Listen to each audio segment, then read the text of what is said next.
മസാല നന്നായി നമ്മുടെ ചിക്കനിലൊക്കെ പിടിച്ച് നല്ലതുപോലെ വെന്ത് നല്ല സോഫ്റ്റായിട്ട് നല്ല ക്രിസ്പി ആയിട്ടുള്ള നല്ല ചിക്കൻ ഫ്രൈ എങ്ങനെ ഉണ്ടാക്കണം നമുക്കൊന്ന് നോക്കാം.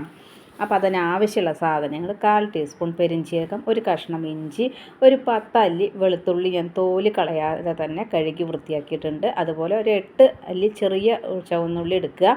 ഇല്ല എന്നുണ്ടെങ്കിൽ ഞാൻ അതിന് പകരം പകുതി സവോളയുടെ പകുതിയാണ് എടുത്തേക്കുന്നത്. കുറച്ച് കറിവേപ്പില, 2 വറ്റൽമുളക്, കുറച്ച് മല്ലിയില, ഇത്ര മാത്രമാണ് നമുക്ക് ആദ്യം ഇതിലേക്ക് വേണ്ട കൂട്ട് തയ്യാറാക്കേണ്ടത് കേട്ടോ.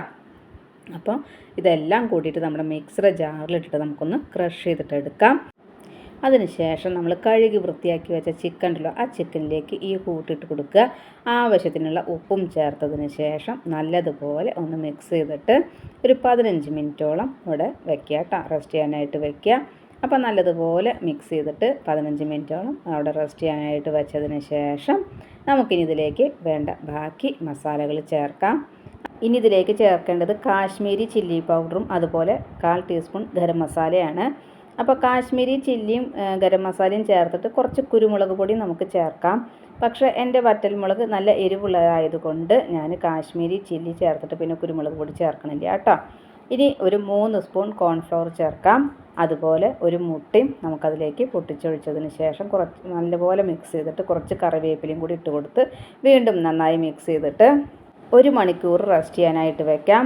1 മണിക്കൂറിന് ശേഷം നമുക്കൊരു ചീഞ്ചട്ടി അടുപ്പത്ത് വെച്ച് എണ്ണ ഒഴിച്ച് ചൂടായി വരുന്ന സമയത്ത് നമുക്കതിലേക്ക് നമ്മൾ മസാല പുരട്ടി വെച്ച ചിക്കൻ ചേർത്ത് കുറച്ച് കറിവേപ്പില കൂടി ഇട്ട് കൊടുത്തിട്ട് വറുത്തെടുക്കാം കേട്ടോ. ഒട്ടും നമ്മുടെ മസാലകൾ ഇളകിപ്പോകാതെ നമുക്ക് നല്ല ഫ്രൈ ആയിട്ട് കിട്ടും. നോക്കൂ, ഞാൻ വറുത്ത എണ്ണ നിങ്ങൾക്ക് കാണിച്ചു തരാം. കണ്ടോ, ഒട്ടും മസാല നമുക്ക് അടർന്നു പോയിട്ടില്ല.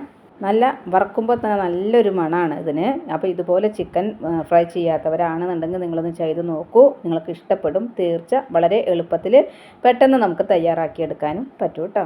നിങ്ങൾക്ക് ഇഷ്ടമായില്ലേ?